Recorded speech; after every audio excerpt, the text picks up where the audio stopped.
Hi, I'm Austin's Animals, collector of all things furry, and let's face it, sex symbol of the furry community. Men want to be me, women want to be with me, which is why my body will now be immortalized in plastic form. I'm posing. Oh yeah, I already saw my close-up.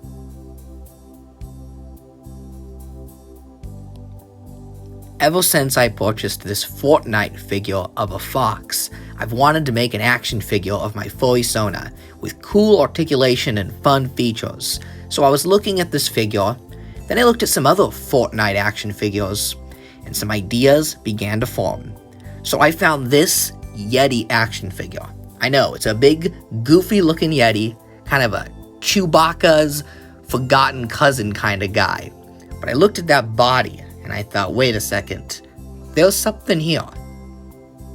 The first thing I did was pop this goofy guy's head off, and all of the action figure popping I did here was with a hot water trick. If you ever have an action figure and you want to remove a head or a limb, all you have to do is put the figure in boiling water that's heated in the microwave for about 2 minutes, and the plastic will soften, and pieces like the head will pop right off. So good tip if you want to customize or make any fun figures. One feature I really wanted to have with this figure was a removable mask, so that I could go from Fursona to my human Sona, me, with the removable head. So I found this G.I. Joe figure Snowjob that had a pretty familiar ginger orange beard, and he kind of looks like he's wearing a wig cap. It's more of a ski cap, but it'll do. So that head just pops right off. And I think it's a pretty good match. What do you think? My Fursona is an Arctic fox of the north that is solid white with black paws. He wears nothing but a loincloth for decency and his fantasy gear, such as my bone belt and detachable potion bottles and sword. I've got a leather bag that, while part of my character, also works great for conventions and fursuiting. Kind of holds all of the gear I need. My Fursona was actually inspired by my vintage Star Wars Ewok figures, so he seemed destined for plastic form.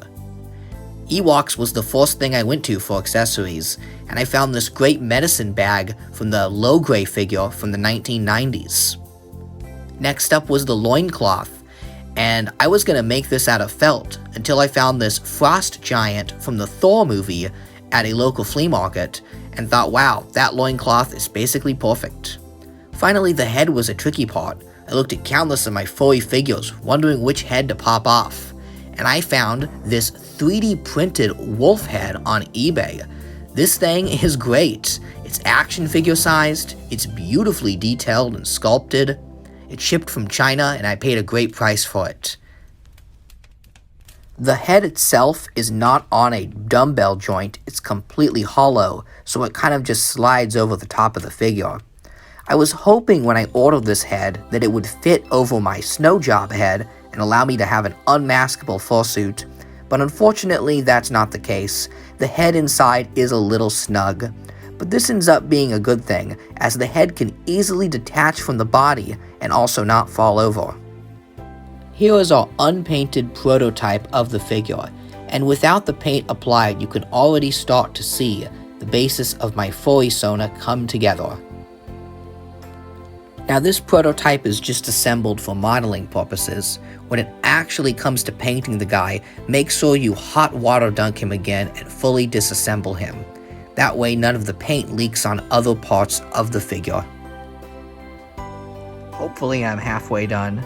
Here is the torso, which I'm holding to dry. Here's my lovely mess.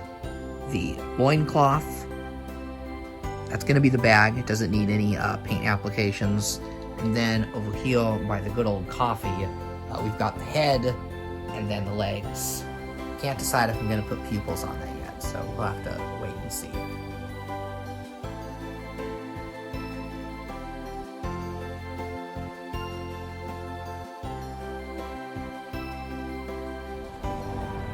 So I forgot to film myself sealing the figures. This is where I seal them, but this is what I use here.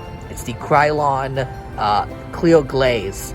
This is really great. I use it for all of my clay figures and custom action figures. The final step was the bone belt, which I made out of a Pirates of the Caribbean figure belt and a toothpick.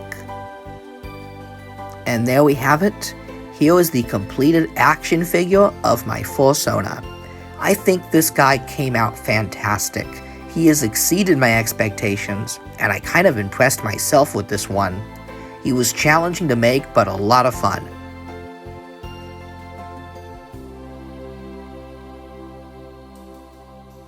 I painted the top portion of the body and head, as well as the arms and feet in solid black. The legs didn't have to be painted since they were already the correct color.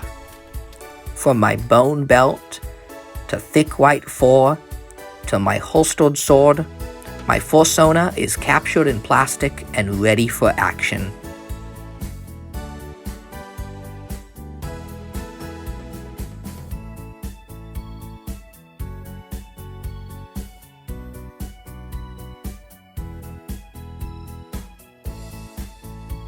I'm no expert painter, but I'm really happy with how accurate the paint job of this figure came out.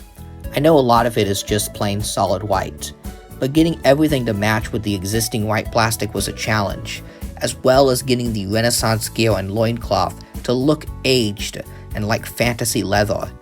I think I did a pretty good job of capturing at least the essence of my character's war-torn traveler's gear.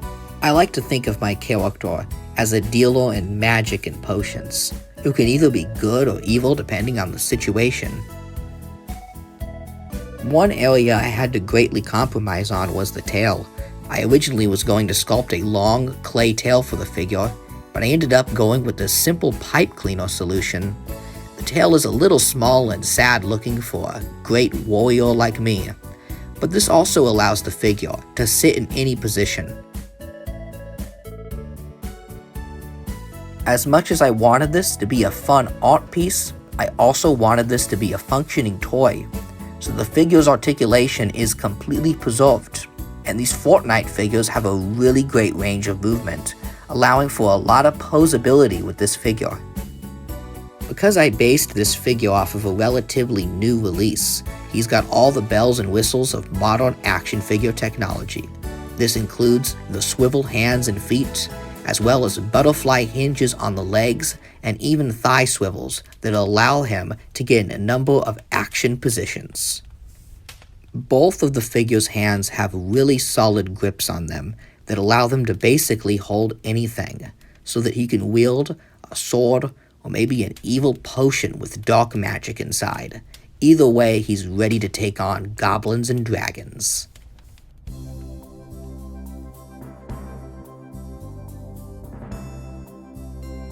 I talked about the head earlier, but the hollow inside actually matches up nicely with the small ball joint that it was given, so the head actually clicks in and does not fall off when tipped upside down. What fun is an action figure without a treasure trove of fun accessories? And I had a lot of fun, I will say, picking out some extras for this guy. First up is the alternate head, which is thankfully easily detachable, which gives my Fursona a maskless option, displaying me, the human Austin. I will say, after a whole day of running around the action figure convention with He-Man and Darth Vader, it's great to relax in the con suite and take my mask off for a minute to enjoy some snacks.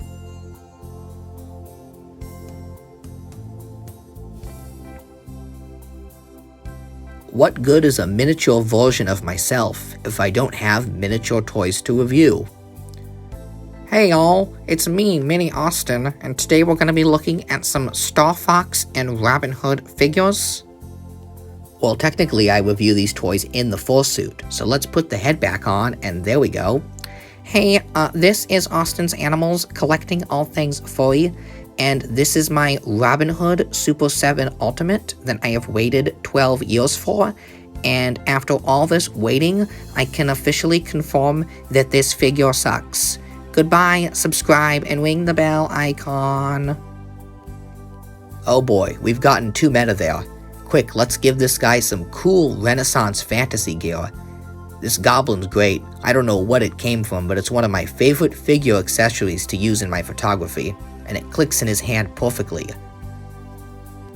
Though an empty goblet isn't good, this guy needs some dark potions. Okay, so this potion looks a little more like a bong than a potion, but it'll have to suffice for now.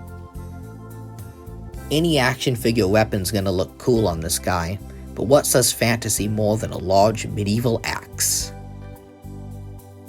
I won't lie, the hammer looks big and stupid, but I kinda love it. Finally, we come full circle with the Ewok inspiration with an Endor spear. So there's my Furry Fursona action figure. How did I do? Did I capture my character perfectly in tiny plastic miniature form? Let me know what you think. And in the meantime, let's see how this guy photographs. Pretty sexy, I imagine.